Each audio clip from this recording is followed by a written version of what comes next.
नमस्कार साथियों, स्वागत है आपका अपने YouTube channel DS computer guide में। साथियों, काफ़ी दिनों से कच्चे कर्मचारी और सरकार दोनों ही एक ऐसी असमंजस की स्थिति में फंस गए हैं कि कर्मचारियों को भी कुछ पता नहीं चल रहा कि हम क्या करें, और सरकार भी ऐसी कंडीशन में आ चुकी है कि उनको भी कुछ समझ में नहीं आ रहा, या फिर सरकार कुछ करना नहीं चाह रही।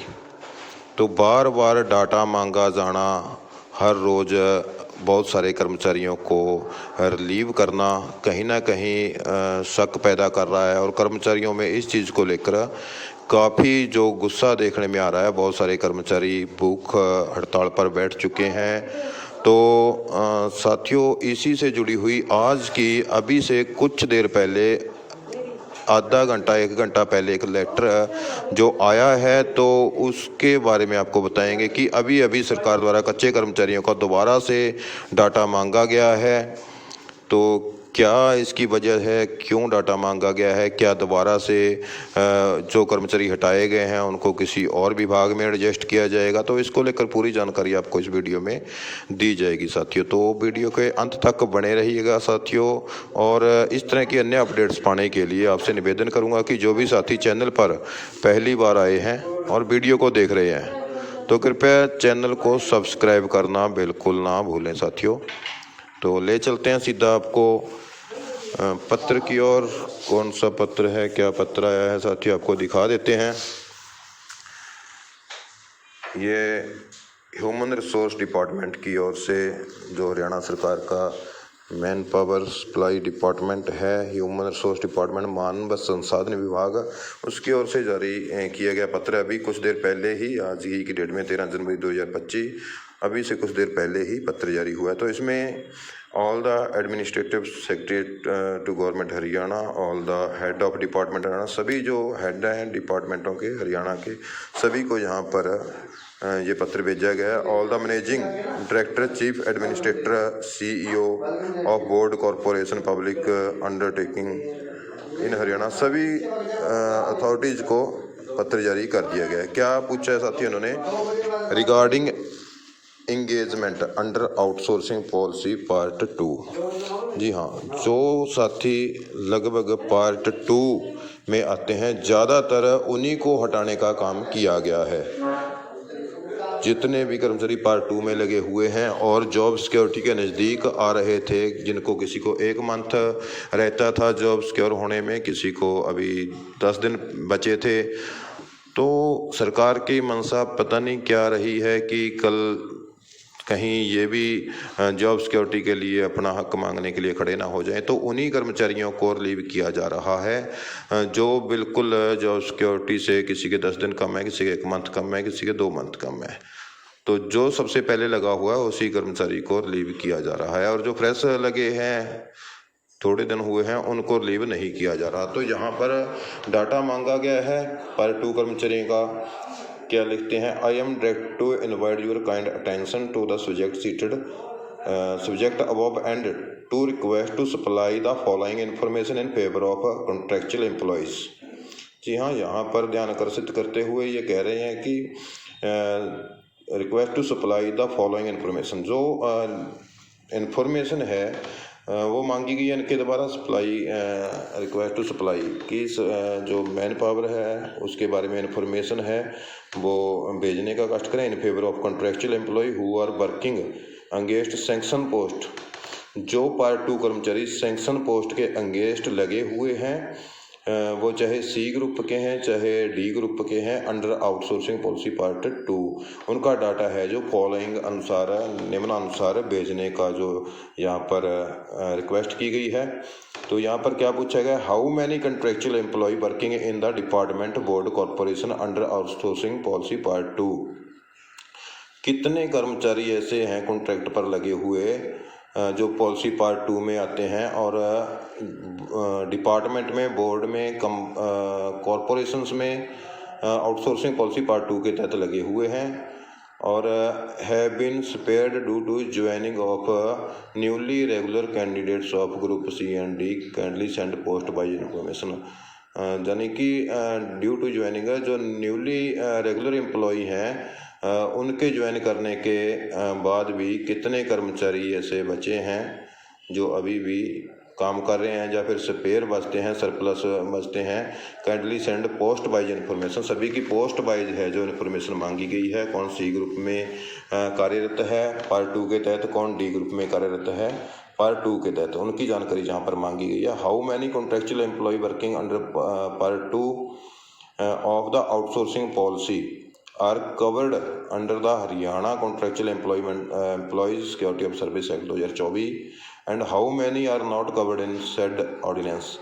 इन्होंने यहाँ पर पूछा है कि कितने ऐसे कर्मचारी हैं जो पार्ट 2 के तहत आउटसोर्सिंग पॉलिसी के तहत लगे हुए हैं और कितने कर्मचारी जो जॉब सिक्योरिटी एक्ट 2024 बनाया है उसमें कवर होते हैं और कितने ऐसे कर्मचारी हैं जो लगे हुए हैं लेकिन सेड पॉलिसी सेड ऑर्डिनेंस है जो ऑर्डिनेंस में कवर नहीं होते, जॉब सिक्योरिटी में कवर नहीं होते, उनकी भी सूचना यहाँ पर मांगी गई है। और whether the question has been sent to HSSC या फिर HPSC against those post on which contractual employ engage under part 2 of the outsourcing policy are working और not, if so kindly send the post wise detail. सभी की यहाँ पर post wise सिर्फ और सिर्फ जहाँ पर जिन कर्मचारियों की HSSC को या HPSC को उन पदों पर जो डिमांड भेजी गई है, जिन पदों पर पहले से कॉन्ट्रेक्चुअल एम्प्लॉई लगे हुए हैं पार्ट 2 पॉलिसी के तहत लगे हुए हैं, उन सभी कर्मचारियों की मांगी गई है जानकारी कि वो अभी काम कर रहे हैं, वर्किंग में है या नहीं है। If so kindly send the post by detail यहाँ पर मांगी गई है। If you have not initiated any recruitment against post where contractual employ is working, अगर आपकी कोई जो रिक्वायरमेंट नहीं है, डिमांड नहीं है मैन पावर की किसी विभाग की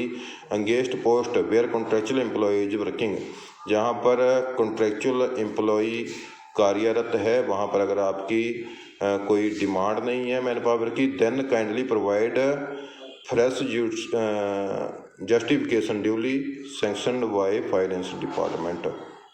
तो यहाँ पर फ्रेश जस्टिफिकेशन मांगी गई है। तो you are therefore requested to set the above information to human resource department as soon as possible so that further action should be taken.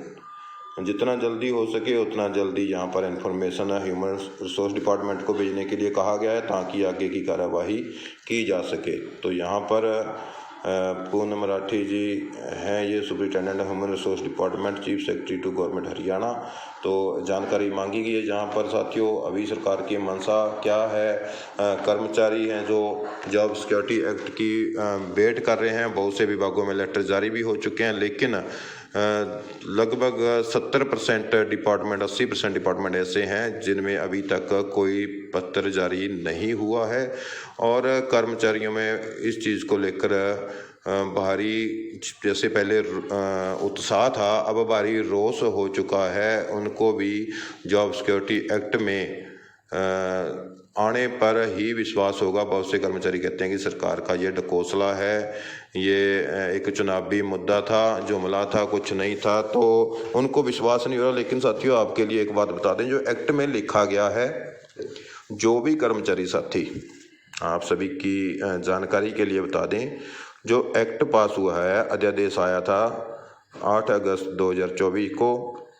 Cabinet में पारित हुआ। उसके जितने भी रूल थे, जो कर्मचारी 15 अगस्त 2024 को सरकारी विभाग में, चाहे वो पार्ट 1 है outsourcing part 1, part 2 DC rate ad hoc base, जितने भी कर्मचारी कच्चे कर्मचारी लगे हुए हैं जो एक्ट में लिखा हुआ है part 1, 2 DC rate ad hoc base, तो वो कर्मचारी अगर 5 साल पूरे कर लेते हैं 15 अगस्त 2024 तक और उनकी क्वालिफिकेशन है जो वो पूरी है और उनके विरुद्ध कोई क्रिमिनल केस है जो वो नहीं चल रहा है, और दस्तावेज पूरे हैं तो उनको जॉब सिक्योरिटी में आने से कोई नहीं रोक सकता। क्योंकि साथियों, कैबिनेट में पास होने के बाद ये विधानसभा में पारित हुआ है। विधानसभा में पारित होने के बाद ये राज्यपाल महोदय के सिग्नेचर होकर के एक एक्ट बन चुका है, कानून बन चुका है। इस कानून में संशोधन हो सकता है, जैसे अभी पीछे 240 दिन का संशोधन हुआ था, जिससे बहुत सारे कर्मचारियों को लाभ मिला है। नहीं तो अगर वो संशोधन ना होता तो उसमें बहुत से कर्मचारी रह जाते जॉब सिक्योरिटी में आने से। तो अभी एसओपी जल्दी ही जारी हो जाएगी। तो एक डीए को लेकर थोड़ा पेंच फंसा हुआ है और कुछ कर्मचारियों को जो रिलीव किया जा रहा है उनको लेकर थोड़ी सी जो चर्चाएं चली हुई हैं, वो कर्मचारी भी नाराज हैं। तो कई चीज़ें यहाँ पर खड़ी हो चुकी हैं, जिनके कारण जॉब सिक्योरिटी एक्ट का जो पत्र है जारी होने में थोड़ा सा अभी टाइम लग रहा है और कई संशोधन और भी होने की संभावना है। तो डाटा यहाँ पर मांगा जा रहा है, जिनको रिलीव किया गया है, कहीं दूसरे विभाग में पोस्ट खाली हैं तो वहाँ पर एडजस्ट करने की भी तैयारी चली हुई है, उनको एडजस्ट किया जा सकता है। तो यही थी साथियों अब तक की मुख्य अपडेट। मिलेंगे एक और नई अपडेट के साथ नई वीडियो में, तब तक आपको स्वस्थ रहें। धन्यवाद। जय हिंद, जय